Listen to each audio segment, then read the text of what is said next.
'allamtana innaka antal alimul hakim. Rabbi shrah li sadri wa yassir li amri wahlul 'uqdatan min lisani yafqahu qawli.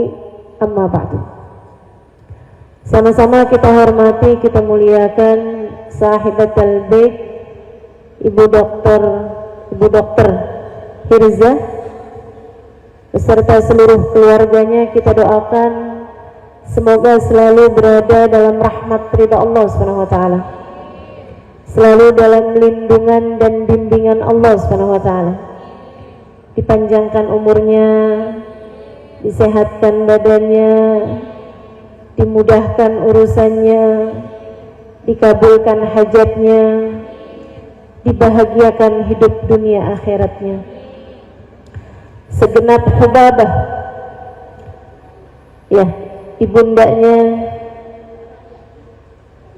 Ibu Hajah Komariah, mudah-mudahan Allah SWT sehatkan badannya. Juga Ibu Hajah Sofia,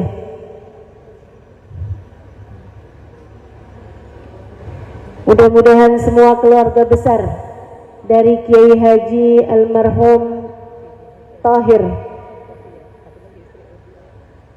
semoga semuanya dalam limpahan rahmat ridha Allah Subhanahu wa taala insyaallah. Amin ya rabbal alamin. Para hubabah, wabil khusus Hubabah Anisah Al-Kaf, juga para hubabah-hubabah yang lain kita doakan mudah-mudahan panjang umur dalam keberkahan insyaallah. Para ustazah, bil khusus Ustazah Aisyah Baharun, kita doakan semoga semakin berkah kehidupannya insyaallah. Tim Hadrah Az-Zahra dan juga semua jamaah yang hadir di majelis ini, segenap ibu-ibu nyai, segenap pimpinan majelis ta'lim, ibu wali kota juga, dan semua yang hadir di majelis ini, baik ibu-ibu, kakak-kakak, adik-adik, anak-anak, nenek-nenek, janda-janda. Semoga semuanya dirahmati dan dicintai Allah Subhanahu wa taala, disayangi dan disyafaati Nabi besar Muhammad sallallahu alaihi wa ala alihi wasallam insyaallah. Amin ya.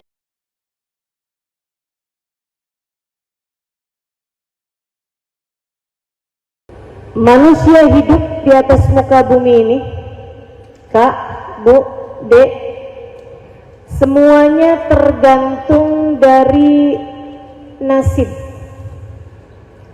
Ada orang yang nasibnya bagus, ada yang nasibnya jelek. Dan nasib ini gak ada urusan sama banyaknya harta yang dipunya, juga tidak terkait sama cantiknya wajah. Nasib ini bahkan tidak terkait sama tingginya IQ, kecerdasan. Enggak. Ada banyak orang cantik nasibnya jelek.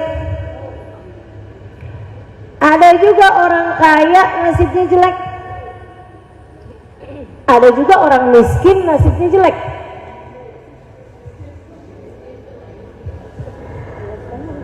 Ada juga orang pinter nasibnya jelek. Banyak juga orang nggak pinter nasibnya jelek juga. Nasib tidak terkait sama itu semuanya. Nasib terkaitnya sama apa? Ini saya kasih tahu. Nasib terkaitnya sama apa yang Allah bagi sebagai penentu nasib manusia. Kalau Allah memandang hambanya dengan pandangan penuh kasih sayang, orang tersebut bakal bernasib bagus, bernasib baik. Anak yang paling beruntung adalah anak yang dipandang Allah dengan pandangan penuh kasih sayang. Remaja yang beruntung adalah remaja yang dipandang Allah dengan rahmatnya. Istri yang beruntung, bukan yang paling dicintai sama suaminya, bukan yang ditransfer paling banyak sama suaminya. Istri yang paling beruntung yang dipandang Allah dengan pandangan rahmatnya.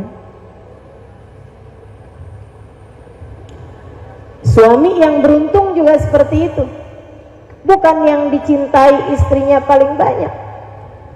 Maksudnya cintanya yang banyak, bukan istrinya yang banyak ya. Akan tetapi suami yang paling beruntung yang dipandang Allah dengan pandangan rahmat.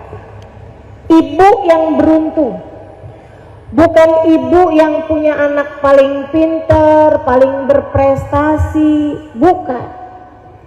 Akan tetapi seorang ibu yang dipandang Allah dengan pandangan kasih sayangnya. Mereka yang paling beruntung dunia sebelum kelak di akhirat nanti. Kalau urusan akhirat sih kita tanpa ragu-ragu tentu saja. Yang paling beruntung di surga yang dapat rahmatnya Allah. Yang paling beruntung saat lewat jembatan yang dapat rahmatnya Allah. Yang paling beruntung di padang mahsyar yang dapat rahmatnya Allah. Kata Allah dalam Al-Quran, A'udhu billahi minasyaitanir rajim. Fa'ammal ladhina swaddat wujuhuhum akafartum ba'da imanikum fadhuqul adaba bima kuntum takfurun. Wa ammal ladhina biyaddat wujuhuhum fa fi rahmatillah hum fiha khalidun. Di padang mahsyar nanti kata Allah, aku akan jadikan sebagian wajah bercahaya, sebagian wajah aku hitam legamkan. Fa'ammal ladhina swaddat wujuhum, yang wajahnya Allah jadikan hitam legam, akafartum ba'da imanikum, kalian sih kenapa meninggalkan Islam padahal sebelumnya kalian telah aku beri hidayah? Kenapa kamu lebih tertarik cinta dunia padahal sudah aku perdengarkan padamu firman-firmanku? Kenapa kamu lebih tertarik jalan-jalan yang membuatmu jauh dari Allah dan meninggalkan ajaran serta jalan yang dibawa oleh Nabi Muhammad dan diteruskan oleh para ulama-ulama Islam? Fadhuqul adab. Sekarang karena kamu lebih tertarik sama selain jalannya Allah, rasakanlah azab. Bima kuntum takfurun, sebab ingkarnya kalian tersebut. Fa'ammal ladhina biyaddat wujuhum. Nah, kalau yang wajahnya dibuat bercahaya itu kenapa ya Allah? Fa fi rahmatillah. Karena mereka berhasil meraih rahmatnya Allah, karena mereka adalah orang-orang yang mendapatkan rahmatnya Allah. Di akhirat yang paling beruntung yang dapat rahmatnya Allah. Di kubur juga gitu. Siapa yang paling beruntung di kuburnya? Bukan yang harga kuburannya paling mahal. Sekarang lagi musim nih, anak-anak kalau orang tuanya meninggal dikuburin di tempat-tempat yang mewah. Nilainya kuburan ada yang 500 juta gitu, udah kayak rumah. Masya Allah. Sehingga sekalian, nggak ngaruh itu mah. Kubur itu masalahnya bukan seberapa mahal tanahnya, Akan tetapi bagaimana orang di dalam kuburnya, adakah dia telah meraih rahmatnya Allah, ataukah dia adalah seseorang yang dibenci, dimurka oleh Allah? Na'udzubillah min dzalik. Ini kalau urusan akhirat, teman-teman.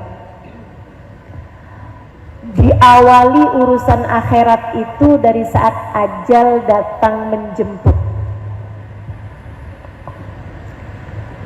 Saat kematianmu tiba, kamu hanya akan menjadi salah satu dari dua jenis orang yang Allah berkenan memandangmu dengan kasih sayang, ataukah seseorang yang Allah tak sudi membukakan pintu rahmatnya bagimu. Saat ajalmu tiba, kamu hanya akan menjadi salah satu dari dua orang peraih husnul khatimah yang dicinta Allah Subhanahu wa taala, ataukah naudzubillah min dzalik, Allah memurkaimu sehingga Allah tutupkan rapat-rapat pintu rahmatnya darimu. Naudzubillah min dzalik. Orang kalau udah sama Allah ditutup darinya pintu rahmat, kira-kiranya mau pergi kemana kalau ajal datang menjemputnya? Saudara sekalian, saya ingat saya ini lama hidup di pondok pesantren. Habis dari Darwa, saya pindah pesantren di Al-Tauhidiyah Tegal, kemudian pindah lagi di Al-Anwar Sarang Rembang, kemudian ke Tarim Hadramut Daruz Zahra, sampai dengan mengajar di Daruz Zahra. Saya lama di pondok pesantren dan saya betah di pondok pesantren. 12 tahun saya mondok pesantren. Kalau dibilang pinter, mudah-mudahan. Tapi kalau ngelihat masa belajarnya sebenarnya nggak pinter-pinter amat lah. Lama belajarnya, 12 tahun. Saya betah di pondok pesantren. Tapi kalau saya ditanya, Ustazah, waktu mondok pesantren saat apa yang paling Ustazah sukai? Saat saya ada di pondok pesantren, saat yang paling saya sukai adalah saat saya pulang ke rumah.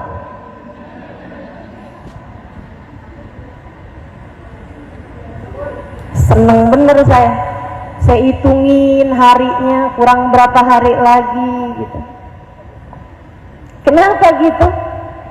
Karena saya tahu saat saya pulang ke rumah, yang di rumah ridho pada saya, yang di rumah sayang sama saya, yang di rumah bersiap menyambut saya dengan segala kasih sayang mereka.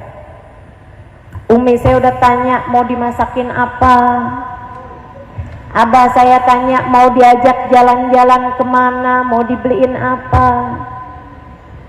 Gimana nggak senang? Saya pikir semua orang selalu senang pulang, tapi ternyata tidak. Satu hari ketika saya sudah mulai ngajar-ngajar seperti ini, saya lagi ada di Jakarta, HP saya pegang buat nunjukin jalan ke arah majelis.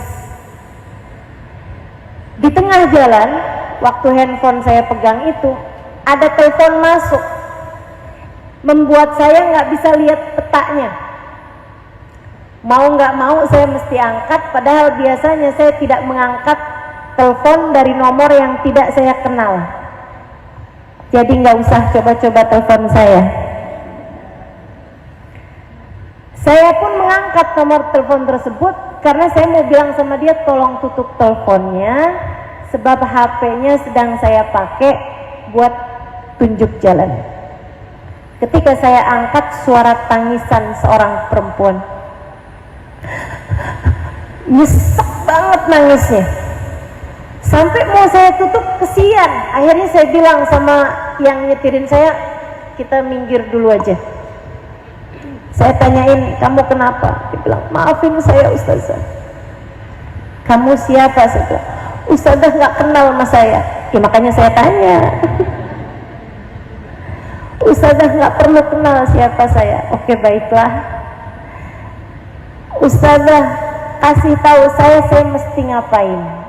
Dia pun kemudian bercerita bahwa dia adalah seorang anak gadis umur 21 tahun yang kabur dari rumah sama pacarnya.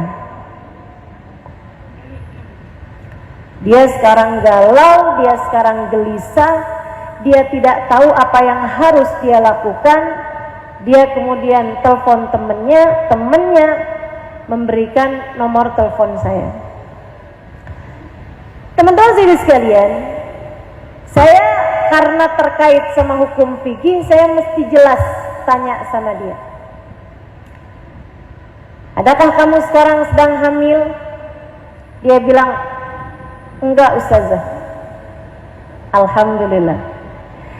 Adakah sekarang kamu masih perawan? Enggak Ustazah. Innalillah. Yang tadi alhamdulillah ya. Saya bilang baik. Sekarang hal pertama yang harus kamu lakukan adalah bertaubat kepada Allah. Kamu sesali dosa perzinaan yang telah kamu lakukan. Hal kedua yang harus kamu lakukan adalah pulang ke rumah orang tuamu. Dia bilang, Ustazah jangan suruh saya pulang. Saya bilang, kamu harus pulang. Saya nggak berani pulang.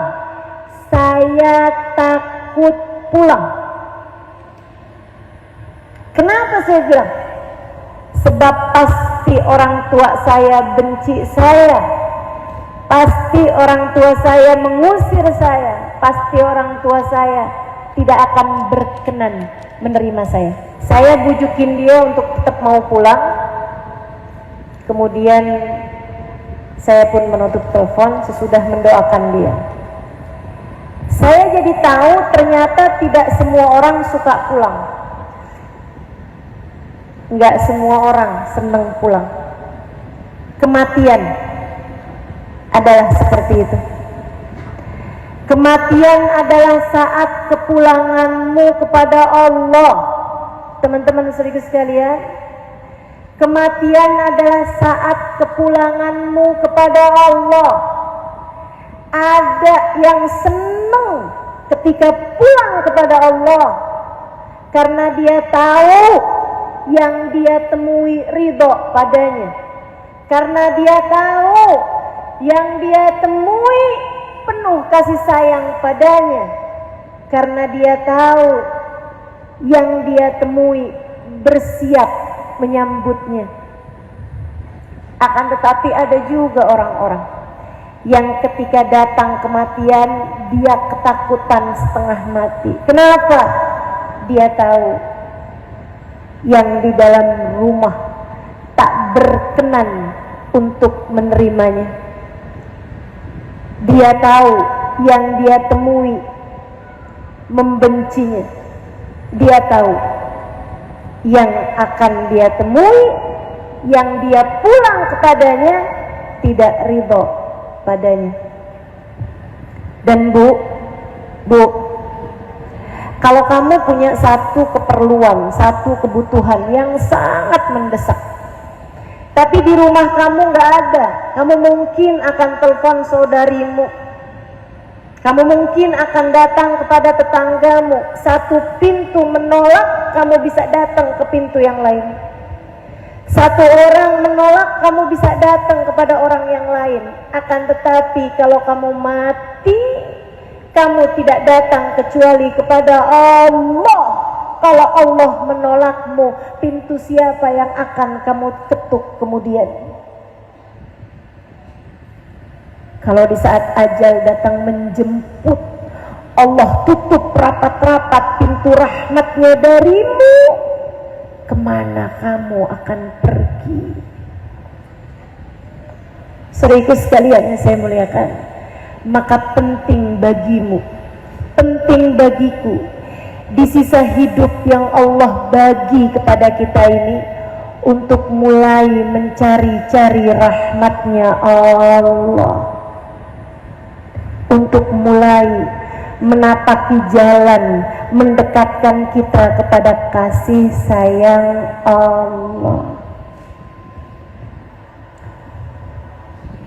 Dan jangankan sejak kematian, nih kita nih di dunia nih sekarang ini nih, yang paling beruntung diantara kita, saya ulangi, bukan yang punya paling banyak dari harta dunia, bukan yang dikasih muka paling cantik, bahkan bukan yang dijadikan suaminya paling cinta sama dia, bukan bahkan yang dikaruniai apa yang menjadi idealnya kehidupan seorang manusia.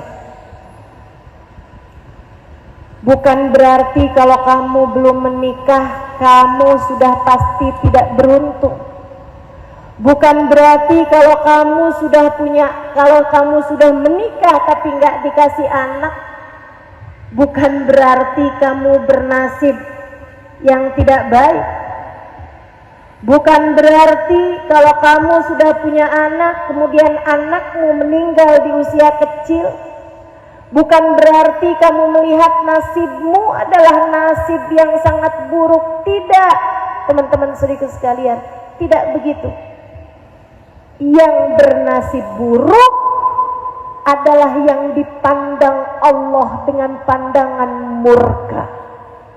Yang bernasib baik adalah yang selalu dipandang Allah dengan penuh kasih sayang. Teman-teman saudaraku sekalian yang saya muliakan, saya baca Al-Quran. Saya tahu semua orang baca Quran. Di Quran itu Allah banyak cerita tentang orang-orang rugi, tentang orang-orang beruntung. Di Quran Allah cerita tentang perempuan yang bernasib jelek. Perempuan nasibnya jelek. Miskin? Enggak. Kaya raya. Jelek mukanya? Enggak. Cantik jelita. Nasibnya buruk tapi. Enggak punya suami mungkin? Enggak. Dia punya suami kaya raya dan ganteng luar biasa. Enggak punya anak mungkin? Anaknya banyak. Cakep-cakep, pinter-pinter. Tapi nasibnya jelek.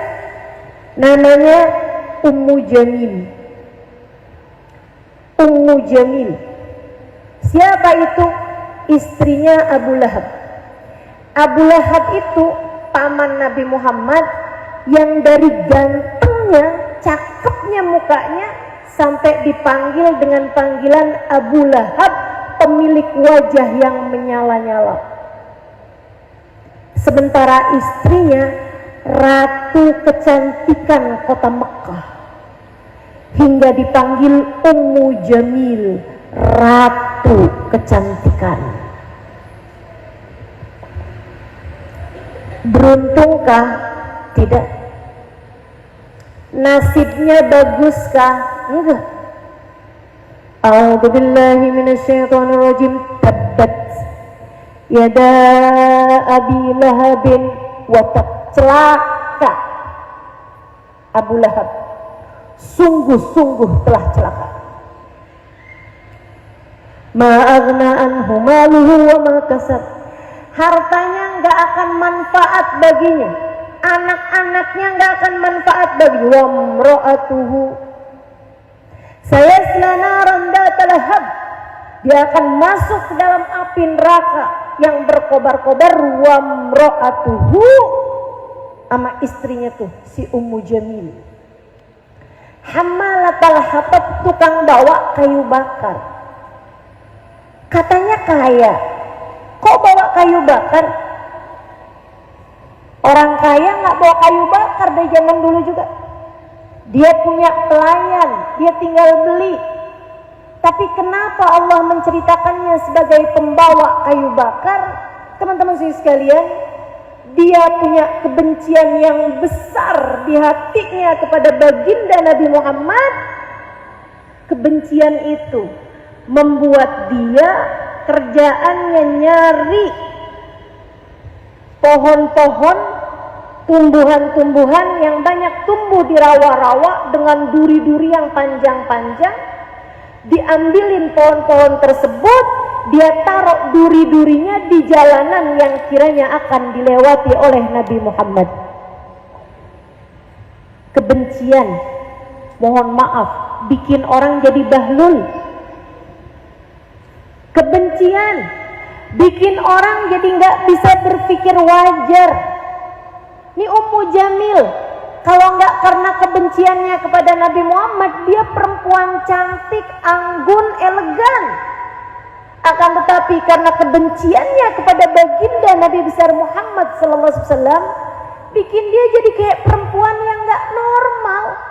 Masa naruhin duri di jalanan yang kiranya akan dilewati Nabi Muhammad? Kalau kena anaknya gimana? Kalau kena cucunya gimana? Kalau kena suaminya gimana? Dan akhirnya benar, duri tersebut satu waktu mengenai kaki dirinya sendiri. Dilupa naroknya di mana aja, akhirnya kena ke dirinya sendiri. Dia kesakitan setengah mati. Dia pun kemudian mengarah ke sebuah pohon. Saat itulah Allah Subhanahu wa ta'ala yang memang sangat murka kepada perempuan yang hatinya penuh dengan kebencian ini, memerintahkan malaikat Israel untuk mencabut nyawanya, tapi tidak secara wajar. Yang lain dicabut nyawanya dari atas ke bawah. Dia, teman-teman saudara sekalian, Allah jadikan malaikat menjerat lehernya. Jadi dia punya tali yang biasa dipakai buat ngiket kayu bakarnya itu tadi, buat ngiket kayu yang ada duri-durinya tadi itu. Talinya itu tersampir di kanan kiri bahunya. Malaikat dari belakang ngambil bagian kanan, ngambil bagian kiri, tengah-tengahnya ada pohon, dijerat sama malaikat hingga matilah dia dalam keadaan fi jidha hablum min masad. Di lehernya ada tali yang menjerat. Allah kalau sudah benci kepada seorang hamba, bisa sebegitu memilukan nasibnya, bisa sebegitu sengsara hidupnya, teman-teman. Abu Lahab, pernah dengar bagaimana cara Allah membuatnya mati? Dikasih penyakit semacam virus begitu ya, yang membuat dokter-dokter bilang jangan ada yang deket, nanti bisa nular. Sehingga anak-anaknya pun gak berani mendekat. Dia kepanasan, kesakitan, setengah mati, gak ada siapapun mau mendekatinya. Dia kemudian bilang dengan suara parau di akhir-akhir hidupnya, haus, haus, air, air. Anaknya ngambil galah, ditaruhin gayung di ujungnya, diambilin air, kemudian dari kejauhan meletakkan air tersebut di mulut sang bapaknya tersebut. Laki-laki yang dipandang di masyarakat, paman Nabi Muhammad, anak Abdul Muttalib, pemimpin Quraisy, kaya raya, anaknya banyak, istrinya cantik, dan seorang dengan wajah yang cakep luar biasa. Allah hinakan hidupnya, akhir hidupnya keluarganya tak ada satupun yang berkenan ada di sampingnya, sampai mati dalam keadaan seperti itu. Habis mati dokternya bilang, ini walaupun dia mati, virusnya nggak mati, dia tetap bisa nolak, tetap bisa nular juga. Apa yang terjadi? Anaknya suruh ngubur nggak ada yang mau, takut nggak ada yang berkenan buat pegang badannya. Akhirnya sama anak-anaknya dibikinin sekitar jarak 2 meter 3 meter dari tempat jenazahnya, digali tanah. Habis digali tanah, pakai sekop didorong-dorong badan bapaknya sampai kemudian jatuh ke lubang tersebut. Buru-buru mereka segera menguburnya. Nggak dapat rahmatnya Allah. dimurka sama Allah. Nggak pernah enak, teman-teman seriku sekalian. Kamu kalau dibenci sama Allah, hidupmu nggak akan pernah menyenangkan. Kamu kalau Allah memandangmu dengan pandangan kebencian, hidupmu hanya akan berisi siksaan demi siksaan. Meski berapapun yang kamu punya, meski apapun yang berhasil kamu raih di atas muka bumi ini, nasib manusia hanya bergantung dari apakah Allah merahmatinya atau tidak. Di Quran Allah juga cerita tentang perempuan beruntung. Saudaraku sekalian yang saya muliakan, perempuan yang hatinya tertambat dengan Allah Subhanahu wa taala, ibunda Nabi Musa. Hari kelahirannya ditandai dengan mimpinya Fir'aun, bahwasanya kekuasaanmu akan hancur disebabkan seorang laki-laki yang lahir di malam ini. Saudaraku sekalian yang saya muliakan, malam hari itu Yukabad, ibunda Nabi Musa, baru saja melahirkan Nabi Musa alaihissalam. Teman-teman saudaraku sekalian, Fir'aun muntab, Fir'aun marah, Fir'aun murka. Beberapa hari kemudian Fir'aun memerintahkan untuk membunuh semua bayi yang lahir pada masa tersebut. Galau luar biasa hati semua orang tua.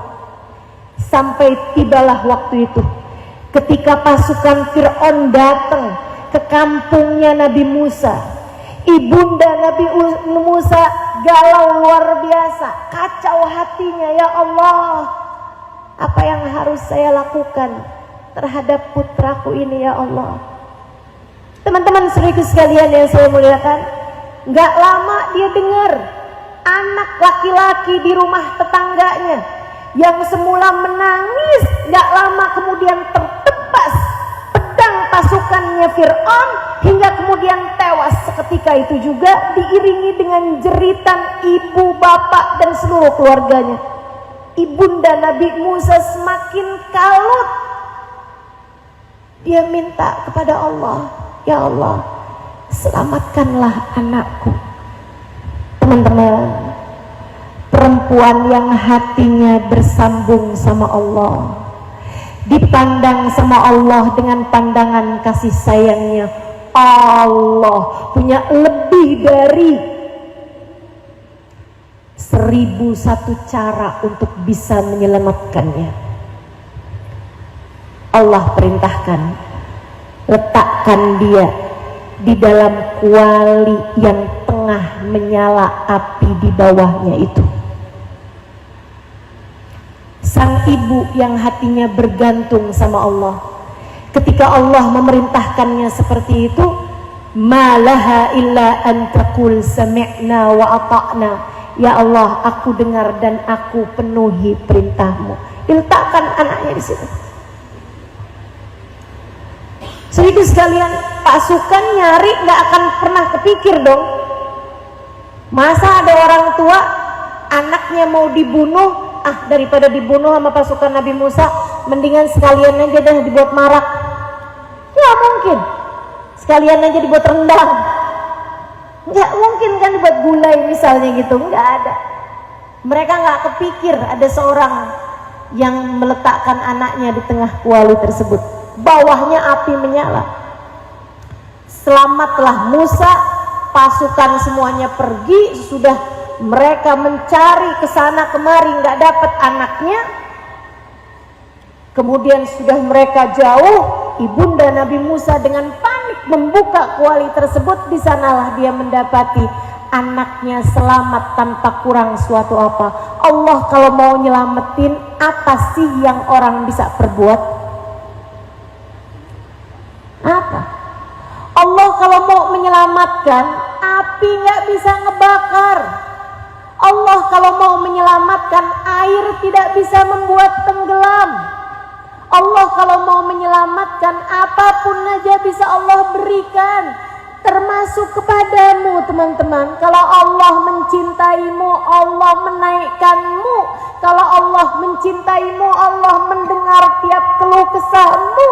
Kalau Allah mencintaimu, Allah akan selalu membahagiakan hatimu. Allah akan selalu mengamankanmu dari semua ketakutan-ketakutanmu.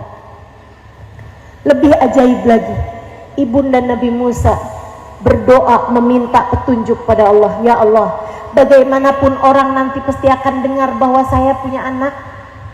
Ya Allah, gimana cara saya menyelamatkan anak saya?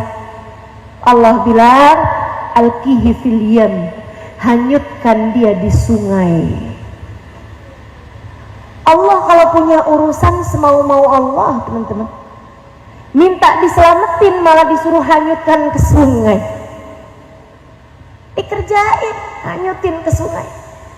Hati itu kalau udah terpaut sama Allah, apapun yang jadi perintah Allah, sami'na. Disuruh sholat 5 waktu, sami'na. Disuruh nutup aurat, sami'na. Disuruh lemah lembut kepada suami, sami'na. Disuruh lemah lembut kepada anak-anak, sami'na. Disuruh berbakti kepada orang tua, sami'na. Begitu. Maka dia pun sami'na wa ata'na, dihanyutkannya anak tersebut. Sambil galau hatinya membuat kepada saudara Nabi Musa, kakaknya Nabi Musa, dia bilang, nak coba liatin itu kursi, coba liatin ke arah mana air membawa adik kamu itu. Subhanallah, Allah jadikan air mengarah ke rumahnya Fir'aun. Mau diselamatkan dari Fir'aun, Allah bawanya ke tempat Fir'aun. Istrinya Asiyah lagi mandi-mandi, kelihatan ada apaan tuh, pas dilihat anak bayi. Dia pun ngambil bayi tersebut, cakep, Allah taruhkan dalam hatinya rasa cinta. Dia pun kemudian masuk bawa anak. Fir'aun bilang, apa tuh Asiyah? Anak bayi. Laki apa perempuan? Jangan gitu dong Mas Fir'aun. Udah saya lihat anaknya. Laki atau perempuan? Laki-laki. Mungkin ini anak yang akan menghancurkan kekuasaanku. Aku akan segera membunuhnya. Jangan gitu Mas. Teman-teman sekalian, dari kisahnya Asiyah sama Fir'aun yang bisa membuat Fir'aun menerima Musa di rumahnya sesudah membunuh ribuan anak laki-laki yang lahir di tahun tersebut, membuat saya jadi berpikir bahwa ternyata semua suami sama saja bisa dirayu istrinya.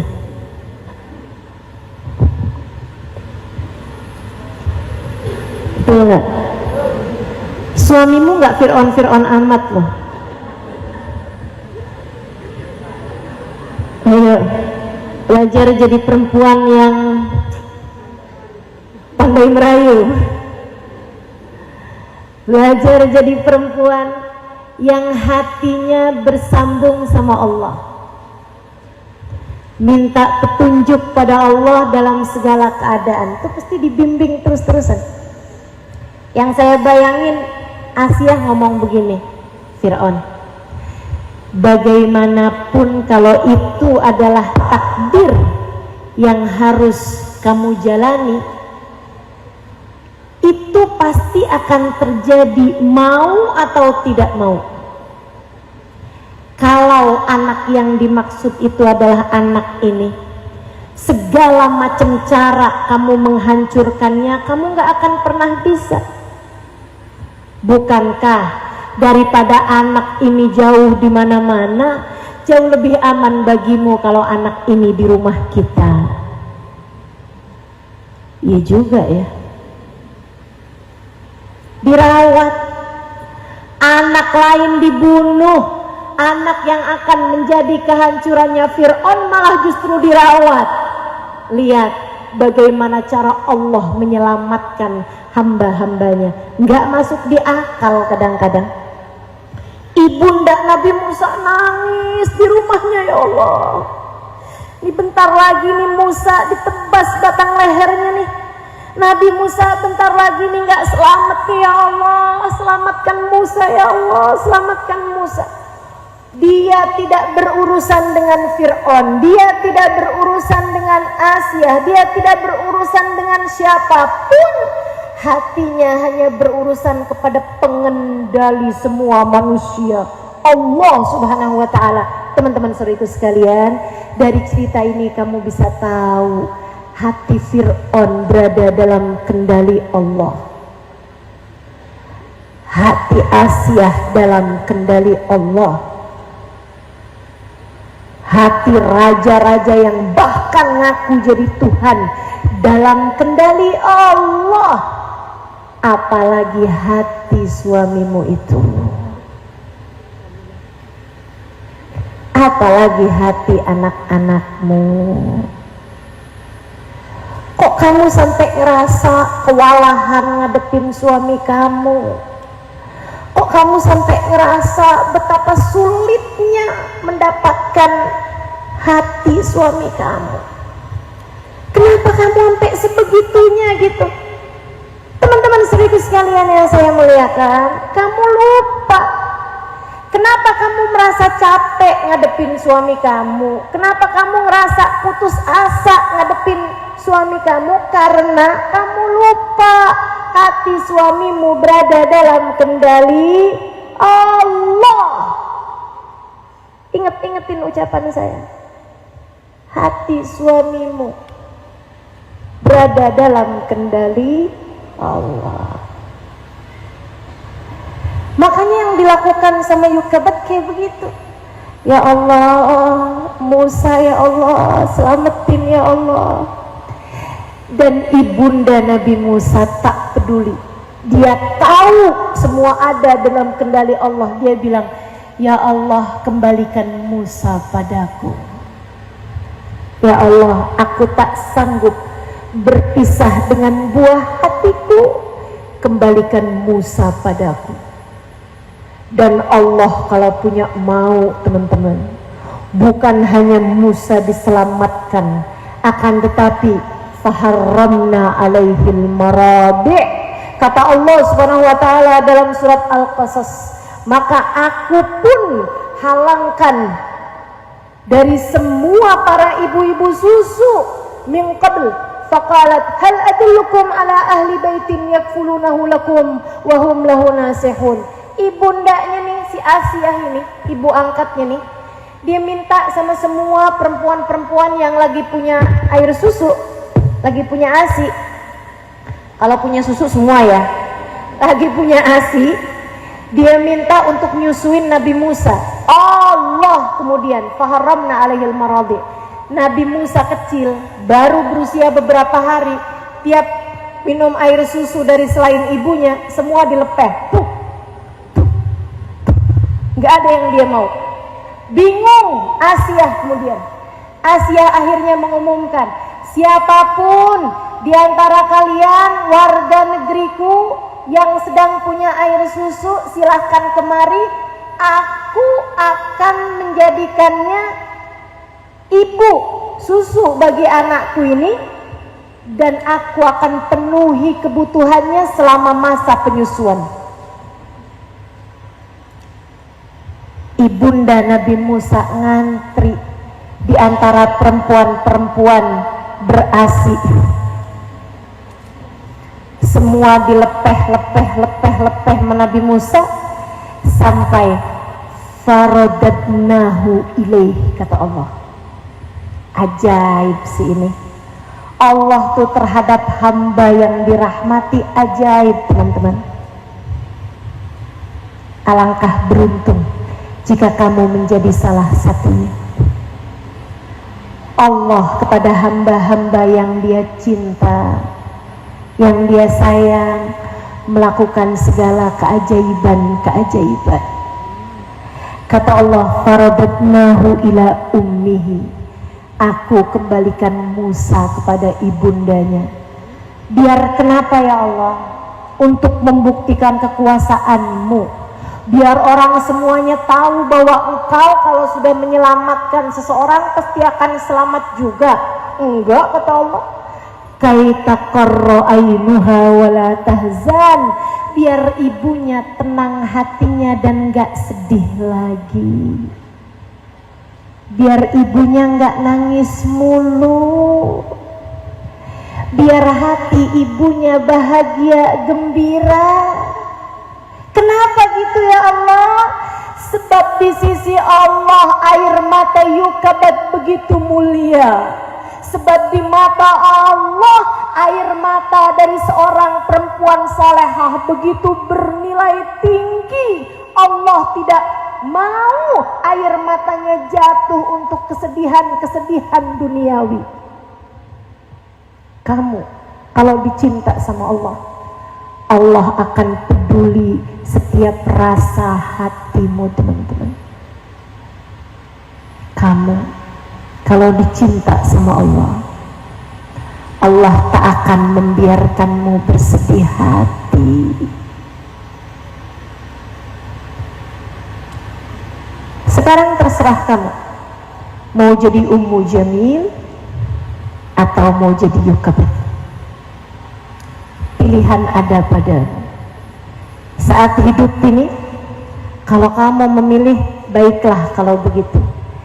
Saya ingin menempuh jalan menuju kasih sayang Allah.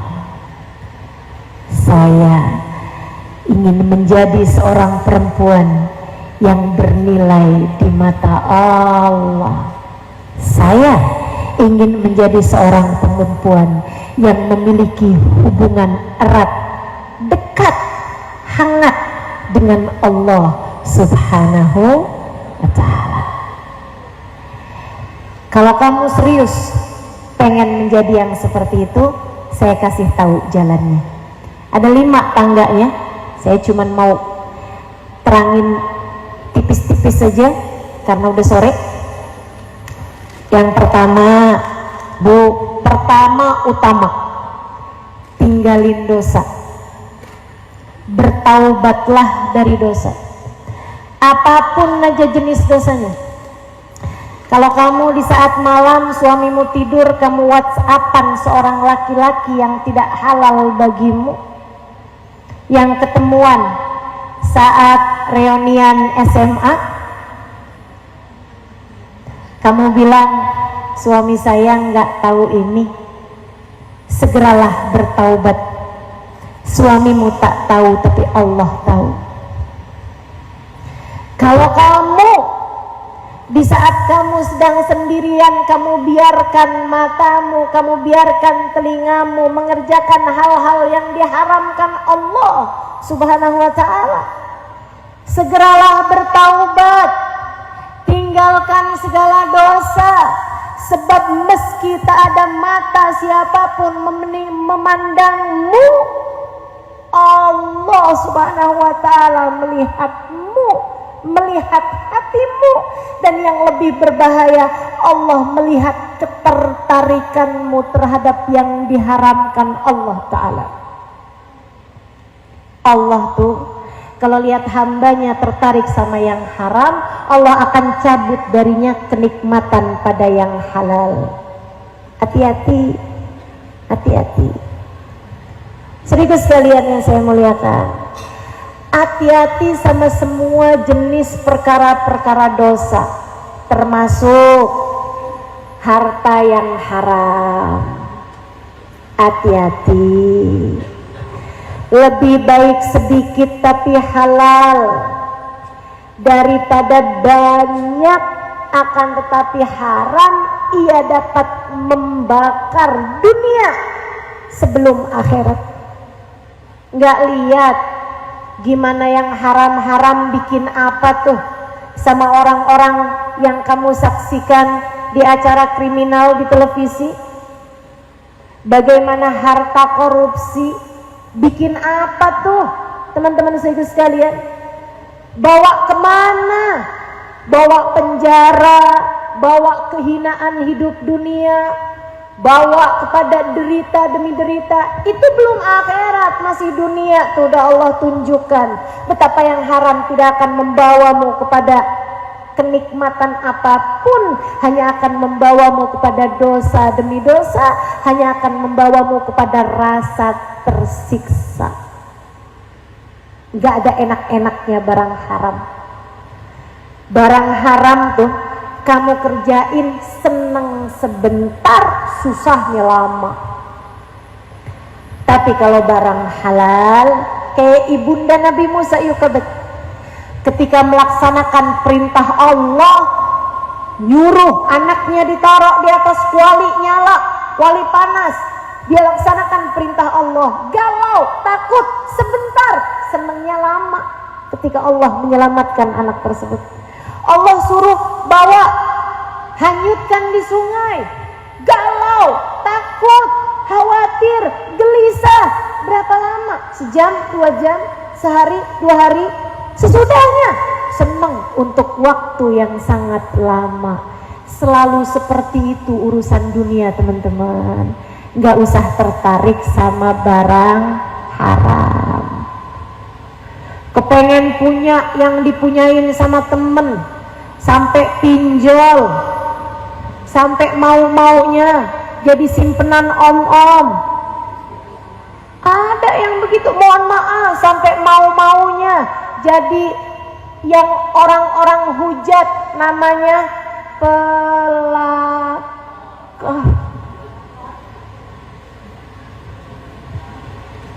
Senang berapa lama? Senangnya berapa lama? Susahnya jauh lebih panjang. Jangan tertarik sama yang haram. 1, taubatilah dosa-dosamu. Yang kedua, taatlah, mendekatlah, bangunlah di waktu malam, tahajudlah. Taat tuh kelihatannya susah, tapi susahnya sebentar, nikmatnya lama. Bangun tahajud ngantuk sebentar, senengnya lama. Puasa Ramadan, laparnya sebentar, senengnya lama. Bukan begitu? Semua jenis ketaatan susah sebentar di awal-awalnya aja. Lama-lama tambah ringan, tambah ringan, tambah enak, tambah enak, tambah enak. Lama-lama jadi kenikmatan-kenikmatan beribadah. Masya Allah, Masya Allah. Yuk, mudah-mudahan bisa kita jalanin, insya Allah. Yang ketiga, kalau kamu kepengen jadi perempuan yang bisa dapat rahmatnya Allah, jadi hamba yang bisa dapat rahmatnya Allah, 1 tadi, jangan tertarik sama dosa, tinggalkan, bertaubatlah dari dosa. Yang kedua, kerjakan ketaatan, sholat jangan tinggal, aurat jangan dibuka-buka, kan gitu ya. Al-Quran kita baca, sholawat kepada Nabi kita baca, majelis taklim kita hadiri, tuntut ilmu kita jalani, taat kita kerjakan. Yang ketiga, hatimu bersandarlah hanya kepada Allah yang satu. Jangan bersandar kepada siapapun atau apapun teman-teman. Semua lemah, semua tak berdaya. Kamu sandarannya mau Allah aja. Ingetin diri terus, ingetin diri terus, ingetin diri. Suami hatinya lagi berpaling kepadamu, ingetin diri, ingetin diri. Wahai diri, tenang, yang tenang. Hati suami ada dalam genggaman Allah. Ya Allah, kembalikan hati suamiku hanya kepadaku. Begitu?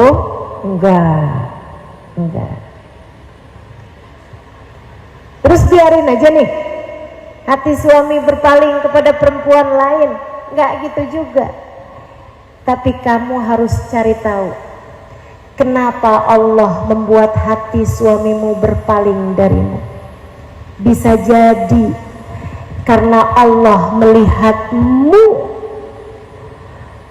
meletakkan cintamu kepada suamimu sepenuhnya. Allah cemburu padamu. Saya sering berpikir bahwa ketika hati suami berpaling dari seorang istri, itu adalah cara Allah untuk mengenalkan kepada istri tersebut bahwa hanya cinta Allah lah yang sejati. Allah kayak lagi mau bilang, tuh liatin, kamu sih cintanya sama suami aja, aku kamu tinggalkan. Lihat, hati suamimu bisa mudah berpaling darimu, sementara aku, apabila aku cinta padamu, aku akan mencintaimu selamanya. Gitu. Mendekatlah kepada Allah.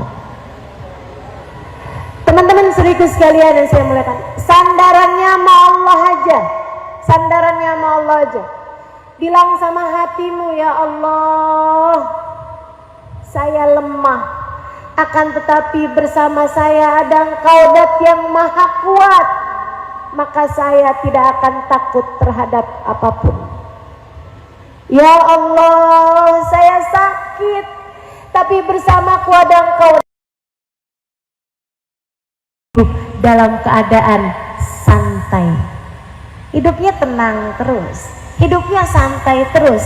Bukan berarti hidupnya nggak punya masalah, bukan berarti hidupnya selalu senang terus-terusan, bukan. Akan tetapi dia sandarannya enak kepada Allah, sandaran sepenuhnya hanya kepada Allah, maka orang-orang melihatnya, ia begitu rileks, ia begitu rehat, ia begitu santai, ia begitu bahagia hidupnya.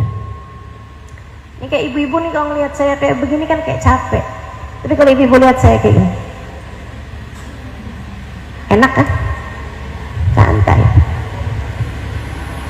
Sedikit sekalian, ketiga. Yang keempat, kalau kamu kepengen dicinta sama Allah SWT, jangan jauh-jauh dari doa. Selalulah minta sama Allah, selalulah minta petunjuk dari Allah. Pagi-pagi tuh, pagi-pagi habis sholat subuh kamu baca zikir-zikir. Sholat duha biasanya kan minta rezeki. Sholat sunnah yang lain ada yang dikerjain, ada yang ditinggal, tapi duha nggak pernah tinggal. Kenapa gitu? Rezeki. Pagi-pagi selain kamu sholat duha, sholatlah istikharah. Ini diajarkan oleh guru kami Sayyidil Habib Umar bin Hafid berdasar dari hadisnya Nabi besar Muhammad. Sholat istikharah sebagaimana Nabi selalu mengajarkan kami untuk tidak pernah meninggalkan sholat fardu. Sampai sebegitunya, tiap pagi sholat istikharah. Ulama ada yang banyak ngebarenginnya sama sholat isyraq, bahkan ada yang ngebarenginnya sama sholat qobliyah subuh. Tapi kalau kami biasa mengerjakannya ngebarengin sama sholat isyraq atau sholat duha. Usolli sunnatal istikharah rak'atain lillahi ta'ala. Habis selesai sholat kamu angkat tangan, ya Allah, ada hari baru lagi yang kau minta kami menjalaninya, ya Allah. Nggak ngerti, nyerah, nggak ngerti gimana saya harus menjalaninya seperti yang kau inginkan. Maka bimbinglah hambamu ini, ya Allah, agar dapat menjalani hari ini dengan cara yang terbaik. Bimbing mata, bimbing telinga, bimbing lisan untuk bisa melakukan yang terbaik.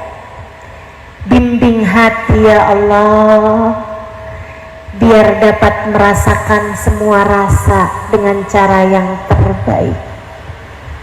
Nanti dibimbing, sedihmu karena Allah, banggamu karena Allah, senangmu karena Allah. Allah bimbing nanti kamu menjalankan hari-hari sesuai dengan cara para hamba-hamba Allah menjalani hari-harinya. Dan yang terakhir, kalau kamu pengen selalu jadi hamba Allah Subhanahu wa ta'ala yang dicinta sama Allah, bergaullah dan cintailah hamba-hamba yang tercinta di sisi Allah, wa fi muqaddimihim, yang terutamanya manusia paling tercinta di sisi Allah, baginda Nabi besar Muhammad sallallahu alaihi wasallam. Hatimu mesti kenal cinta sama Nabi Muhammad. Hatimu mesti kenal cinta sama semua orang-orang yang dicinta sama Allah. Kenal Sayyidah Fatimah, kenal Sayyidah Khadijah, kenal Sayyidah Aisyah, kenal kehidupan orang-orang soleh. Hatimu cinta sama para ulama, hatimu cinta sama para ustazah, hatimu cinta sama para ubaba. Itu jalan, teman-teman. Itu dasar, itu modal hidup dalam petunjuk Allah Subhanahu wa ta'ala. Hati penuh cinta kepada hamba-hamba Allah yang soleh. 5 hal itu kalau kamu jalanin dalam kehidupan, kamu jauh dari dosa-dosa, kamu kerjakan semua perintah dan ajaran Allah Ta'ala, hatimu tidak bersandar kecuali kepada Allah, hatimu tidak terpaut, tidak bergantung kecuali kepada Allah Subhanahu wa ta'ala, hatimu tidak berharap kecuali kepada Allah Subhanahu wa ta'ala. Dan yang keempat, kamu selalu dekat dengan permohonan, berdoa, beristikharah, minta petunjuk Allah Subhanahu wa ta'ala senantiasa. Yang kelimanya, kamu selalu berkawan, berteman dengan orang-orang baik-baik, berteman, berkawan dengan baginda Nabi besar Muhammad, sehingga Nabi senantiasa ada dalam hatimu. Kamu selalu ingat kepada beliau, berkawan dengan orang-orang saleh, berkawan dengan para ulama-ulama. 5 hal tersebut kalau kamu jalankan layak menjadikanmu seorang perempuan yang berhasil meraih rahmatnya Allah. Dunia kamu bahagia, mati kamu husnul khotimah, di akhirat nanti kamu akan masuk surga. Kita semua yang hadir di majelis ini, semoga Allah Subhanahu wa ta'ala berkenan memandang kita semua dengan pandangan kasih sayang, merahmati, mencintai kita. Dan semoga saja semua dari kita dan keluarga kita, tak ada siapapun yang dibenci oleh Allah Subhanahu wa ta'ala, tak ada siapapun di antara kita yang dimurka Allah Subhanahu wa ta'ala, tak ada siapapun di antara kita yang ditolak, diusir oleh Allah Subhanahu wa ta'ala. Semua dari kita dirahmati dan dicintai Allah Subhanahu wa ta'ala. Ala hadhihi niyah wa bi kulli niyatin salihah jami'ah syamilah ila hadratin Nabi Muhammad sallallahu alaihi wa ala alihi wasallam. Al-Fatihah.